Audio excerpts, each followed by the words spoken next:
नमस्कार विद्यार्थियों, एक बार पुनः आपका स्वागत है हमारे YouTube चैनल पे। शुरुआत करते हैं हम पार्ट 2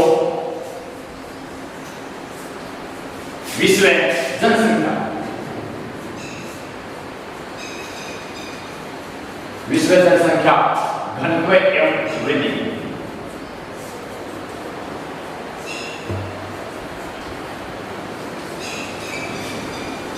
विश्व जनसंख्या घनत्व एवं वृद्धि पार्ट 3। पार्ट 2 का डिस्क्रिप्शन नीचे लिंक में मिल जाएगा आपको। चलिए आज कर रहे हैं जनसंख्या वृद्धि।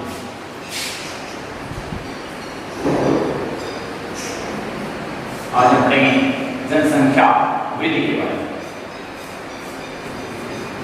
जनसंख्या वृद्धि किसे कहते हैं? जनसंख्या वृद्धि दो समय अंतरालों के बीच में, इन्हीं दो समय अंतरालों में, इन्हीं दो समय अंतरालों के बीच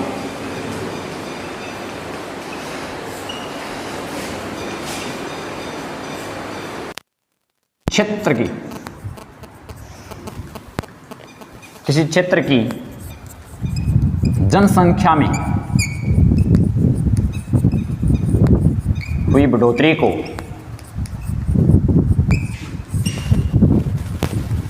जनसंख्या वृद्धि कहते हैं।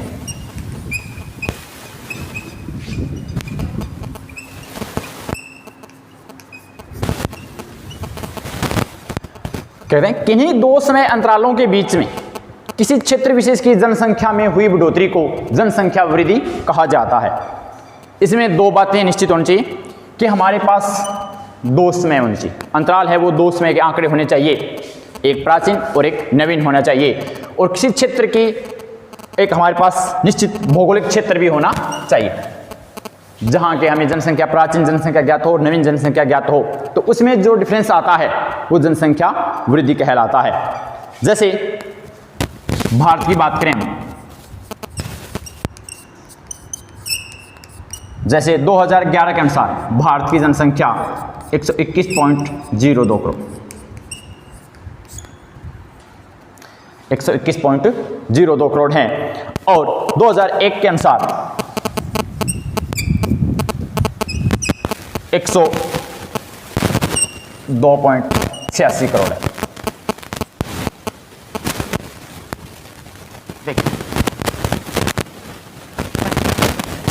जनसंख्या वृद्धि किसे कहते हैं कि किन्हीं दो समय अंतरालों के बीच में, किन्हीं दो समय अंतरालों के बीच किसी क्षेत्र की जनसंख्या में हुई बढ़ोतरी को जनसंख्या वृद्धि कहते हैं। किन्हीं दो समय अंतरालों के बीच किसी क्षेत्र की जनसंख्या में हुई बढ़ोतरी को जनसंख्या वृद्धि कहते हैं। जैसे भारत की 2011 में जनसंख्या है वो 121.02 करोड़ है और 2001 की जनसंख्या है वो 102.86 करोड़ है। तो हमारे पास यहां देखिए, मैंने कहा दो बातें निश्चित होनी चाहिए। दो समय अंतराल है हमारे पास, पहला यहां लिखा है 2011 और एक 2001 की प्राचीन जनसंख्या और ये 2011 की नई वाले आंकड़े हमारे पास हैं। तो दो समय अंतराल हमारे पास आ चुके हैं। और किसी क्षेत्र की, तो हमारे पास क्षेत्र की जनसंख्या भी आ चुकी है। तो जैसे अब हम इनको माइनस करेंगे तो 18.16 करोड़ आता है। अंतर है वो डिफरेंस। जैसे 2001 की जनसंख्या 102.86 करोड़ थी, जो कि बढ़कर 2011 में 121.86 करोड़ हो गई। मतलब 10 वर्षों में समय अंतराल आ गया हमारे पास कितने? 10 वर्ष अंतराल है वो 10 वर्ष का है। और जनसंख्या का डिफरेंस है कितना? 18.16 करोड़, यानी 18.16 करोड़ जनसंख्या क्या हो गई? वृद्धि हो गई। अब हम बात करते हैं दशकीय वृद्धि दर की। दशकीय वृद्धि दर की बात करें,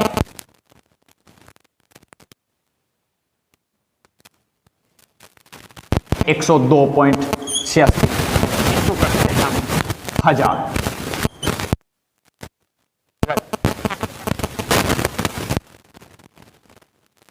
16 करोड़। और इसकी बात करें तो 18.16, 2001 की जनसंख्या थी हमारे पास 102.86 करोड़ और गुणा कर दिया हजार, तो हमारे पास आता है 17.64। 10 के बढ़ती दर है आ जाएगी 10 सालों की।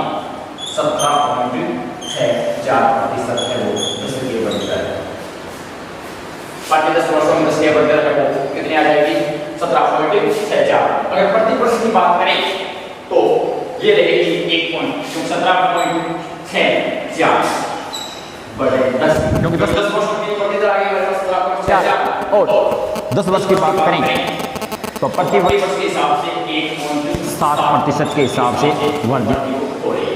भारत की जनसंख्या में प्रति वर्ष के हिसाब से 1.7% के हिसाब से वृद्धि हो रही है। चलिए नेक्स्ट टॉपिक है जनगणना। जैसा कि हम जानते हैं जनगणना प्रति 10 वर्षों के अंतराल पे होती है। जनगणना प्रति 10 वर्षों के अंतराल में होती है। अब है जनसंख्या वृद्धि के घटने, तो बारिश का थोड़ा सा हो सकता है, बट कोई ना, ऐसे नहीं आवाज खराब नहीं है कि आपको क्लियरली आवाज सुनाई ना दे। हमारी कोशिश ये रहेगी कि हम बेस्ट से बेस्ट आपको क्लियर वॉइस दे सकें। चलिए आगे हम बढ़े। जनसंख्या वृद्धि के घटक।